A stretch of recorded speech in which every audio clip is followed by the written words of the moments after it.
T20 batsman ranking Babar Azam number 1 पर पहुंच गए।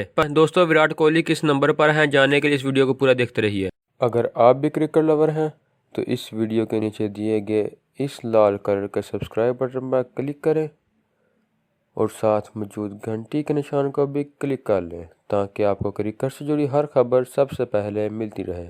जनूबी अफ्रीका के खिलाफ टीम को फतह से हमकिनार करवाने वाले इंग्लिश कप्तान इवन मॉर्गन ने 9वीं पोजीशन पर तरक्की पाकर कोहली को पीछे धकेला। आईसीसी T20 रैंकिंग में भारतीय कप्तान विराट कोहली तनज़्ज़ुली का शिकार होकर 10वें नंबर पर पहुंच गए हैं, जबकि टॉप पर बदस्तूर पाकिस्तान के बाबर आजम का राज है। तो दोस्तों, ये थी हमारी आज की वीडियो। अगर आपको हमारी ये वीडियो पसंद आए तो इसे लाइक लाजमी करें, हमारे चैनल को सब्सक्राइब करें ताकि आपको क्रिकेट से जुड़ी मजीद अपडेट्स हासिल होती रहें। तो दोस्तों, मिलते हैं अपनी अगली वीडियो में। खुदा हाफिज़।